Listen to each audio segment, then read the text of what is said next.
This morning is Occupational Therapist and Co-Director of Therapy Works Limited, and we are going to speak about fine motor skills and school readiness. So we are back talking about OT, and since parents are getting their kids registered for primary school and stuff like that, we want to talk about, what does it take to be school ready? So from an occupational therapy standpoint, we look a lot at their occupation. So what the child needs to be functional in school.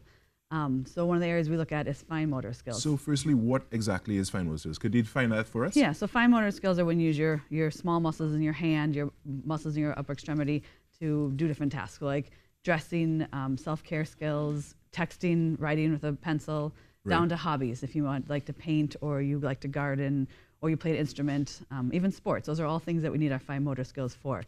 So I kind of think of it as preschool gets the muscles and the coordination ready for primary school when they get ready to do the 3 R's, reading, writing, arithmetic. So OT steps in when those kids aren't quite where they're supposed to be in time for primary school when it starts in September. All right, so looking specifically at fine motor skills, what should parents make sure their child can do before school starts in September? So getting ready for primary school, I would say they need to be able to write their name from memory.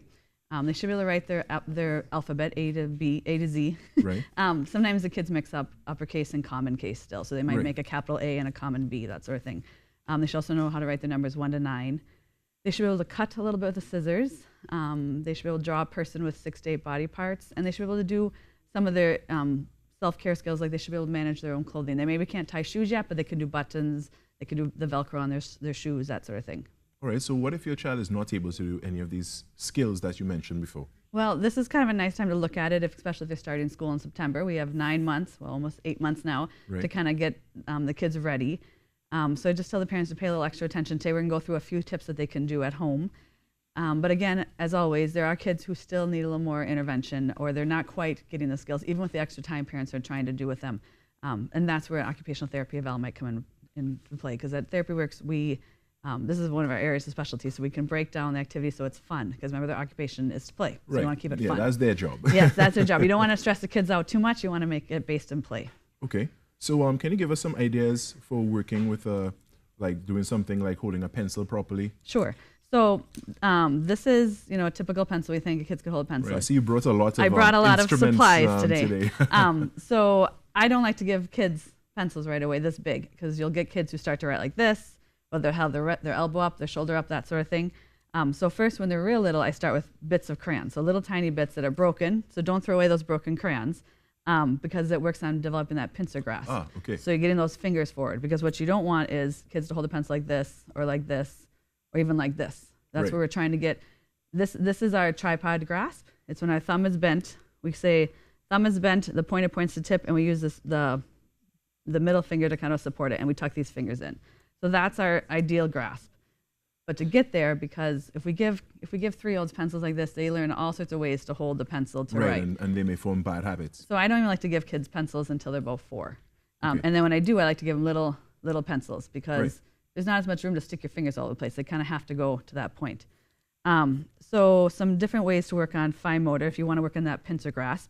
This is an easy one. I just took a string, and I put a little tape on the end to make a point, so the kids, and I cut up straws, and they can just put the straw on and pull it through. And you can see I can work on patterns too. It can be you can use Fruit Loops. They love when the Fruit Loops, because then they can eat it off the string. That's a good one. So you make it fun for them. Yeah. There's the kind of incentive involved. Yeah.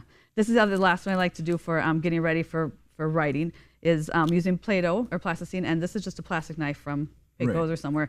So but if you can, it's nothing that's dangerous. It's not a special Play-Doh branded knife. It's just, but when you work with cutting, you get that finger forward, and that's the same finger that you put forward for your finger when you're writing. Ah, I see. So it all connects. So using tools like Play-Doh tools to cut is a great way to work on those muscles, building those muscles.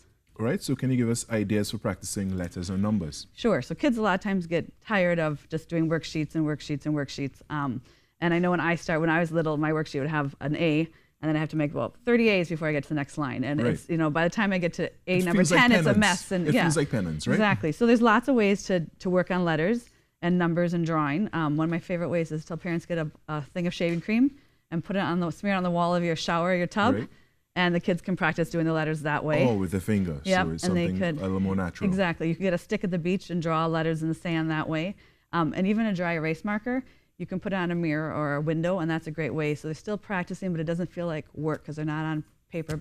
Right, pencil. because again, a child's occupation is to play. Yes. All right. So exactly. Sarah, thank you for sharing what you've shared with us today, and we're definitely going to have you back next week to do things. But just before we close off, so you spoke about like writing with your finger and doing these things. What about, you said cutting earlier? Using scissors. So is scissors something you want a preschooler to be using? Yeah, and I think Trinity parents get a little nervous about scissors, and it's not a toy, so you don't let the kids grab the scissors and run around the house. It's something they do seated. But cutting is a really good, it's two hands. So if you have to use two hands to cut, it works on building those motor skills and that coordination. So just a quick way to show how to grade it. Right. I like to start with snipping with kids, moving up to cutting harder shapes. All right.